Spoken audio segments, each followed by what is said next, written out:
Welcome to Shivering Timbers Dojo. Tonight we're talking about the various styles that I teach, what I teach, why, how I learned them, what can be expected from it. So let's talk about Kenpo. All right. Kenpo is a fairly well-known style. Lots of people have heard of it.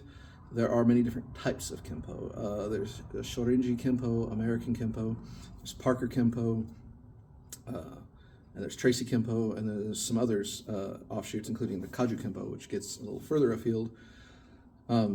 The style that I practice is AIKKA Kenpo. I learned it from Myron Severson up in Alaska. Very nice man. He he would teach me when he couldn't even get there. He'd show me a move and I'd practice it, and then he'd come back a couple weeks later and be like, all right, let's tweak it, let's work it the whole way. Kind of one of the classic ways to learn martial arts. I really enjoy Kenpo. It's good for guys, and I've said this before, you'll find that Kenpo, when you do the moves, especially self-defense moves in the katas, you're not seeing a lot of high kicks, not like Taekwondo. I've done Taekwondo in the past, still practice it here and there. I can't kick as high as I used to. I can still kick up to my chin, and I can still kick guys in the temple with crescent kicks, but I just don't have the flexibility at 45 that I did when I was 18, so be it. Kenpo does not require that.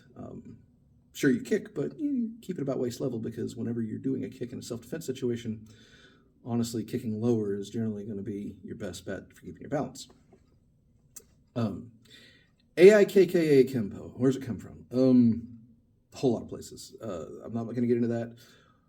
I will say that Sensei Myron's Kenpo is a little different than the other AIKKA. He basically, because we were doing jiu-jitsu at the school, we were learning Danzanryu Jiu-Jitsu and Kenpo. He's like, look, some of these moves are redundant. We already do this in Jiu-Jitsu. There's no reason to make the students learn the move from Jiu-Jitsu and then turn around and learn the same move from Kenpo with a slightly different flair, and Jiu-Jitsu does it better. Supposed to do that. So he literally dropped some of the moves from the original syllabus. It is a bit of a pared down Kenpo list. That's okay. It focuses on striking, and it focuses on striking a lot. Let's talk about that. People watch Kenpo and they say, okay, one of the big complaints about Kenpo is you punch and you hold your arm there while everybody blocks and does about 8 moves, and then, oh, you're defeated. And the argument to that is nobody's going to stand there with a hand out and let you hit them 8 times. And they're correct. You're not. Nobody's going to stand there and let you hit them 8 times. Why do we practice that? We don't. When you get into it, what you're finding is you're practicing several moves because one of them might not happen.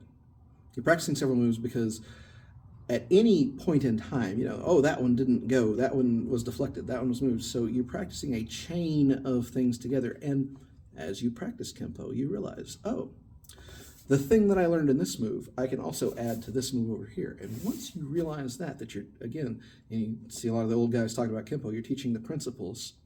Once you realize that what you're teaching is a series of principles that can be strung together, you realize that it makes a lot more sense. They punch, you blocked it. They're probably going to drop that punch back and try to punch again. That's why you're going to keep moving and doing something else. Otherwise, we're going to sit there and just trade blows, and nobody likes that because fighting hurts. Some of the weapons katas I do are from Kenpo. The bow kata and the tonfa kata that I've shown are from that Kenpo style. Basically, Sensei Myron says, I need to start teaching you the bow, so I'm going to give you a kata to start teaching the principles of it. I need to start teaching you tonfa. And he gave me a kata to start teaching me principles of it because he wanted me to start learning weapons.